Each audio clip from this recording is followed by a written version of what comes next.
Exercise Tarheel was a joint exercise between LFRS and Total Bitumen in Preston.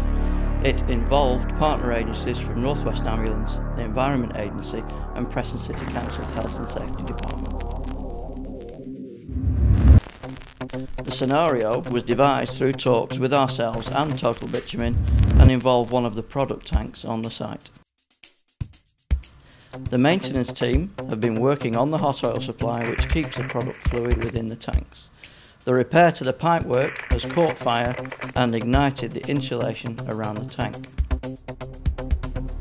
On-site crews have been unable to contain the fire, and there is concern that radiated heat from the tank could impinge on the adjacent fuel tank. While staff evacuated the site, it becomes apparent to the crews that there are 3 persons unaccounted for. For us, this now becomes a search and rescue operation.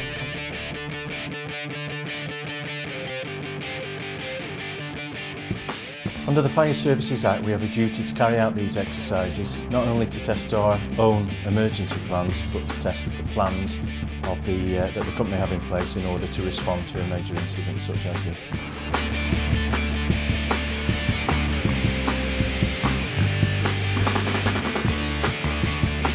The first of our 8 pumps to arrive were from Fulwood and Penwitham and were staggered in their arrival in order to simulate that of real-time response to an incident. There were some crews that set about laying the hose around the site in order to get water to the tank that was on fire. Other roles allocated at this exercise were to ensure traffic was controlled at the point where a hose ran across the road from the hydrant, and others were in breathing apparatus in order to search and rescue the missing contractors.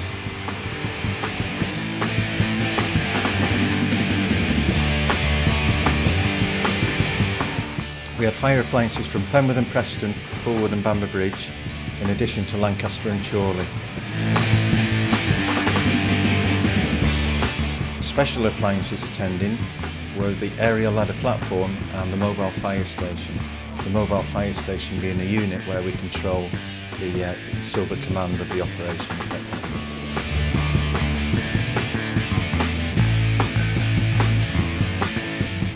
Once the casualties had been found, the crew set about fighting the fire using breathing apparatus and the aerial ladder platform.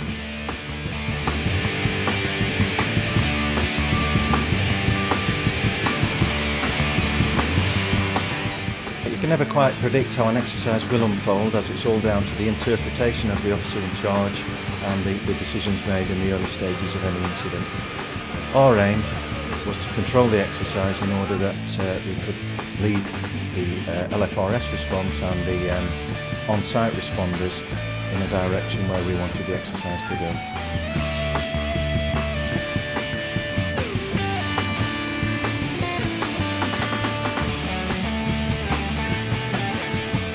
What's important to remember is that the site was still functioning whilst the exercise was being carried out. So it's vital that all crews and agencies stuck to the plan and timescale that was allocated by the company involved in this particular exercise. Exercises like this are delivered in order to give all agencies taking part in them the opportunity to learn about emergency response and how they will deal with a major incident should it occur on or off-site.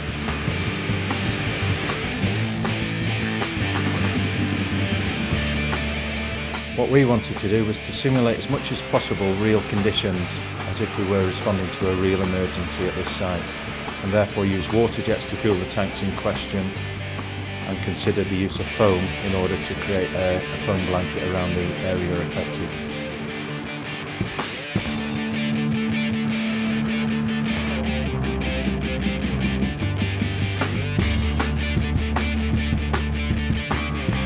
Approximately half an hour into the exercise, it was obvious that the radiated heat from the tank on fire was possibly going to affect a diesel storage tank close by.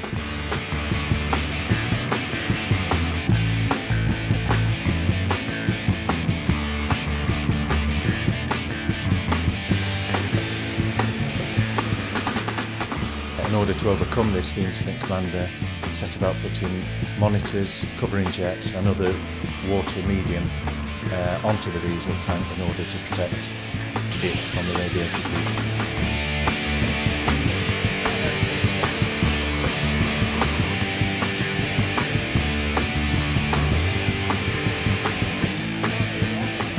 We did need to be mindful, however, of the water application that we were putting on the fire and the amount of water in order that we didn't overfill the bunded areas of the site and the possible impact on site electrical equipment.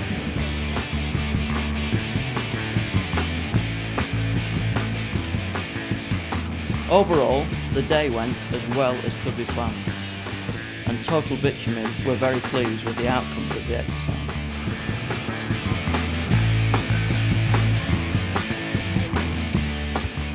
We've both learned from the exercise, and for ourselves it's resulted in us altering the number and types of appliances that would attend a real incident there.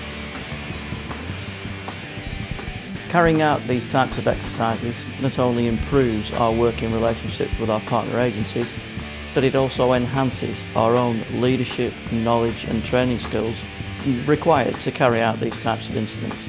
And that should be fairly reassuring for the members of the public should we ever get an incident of this type.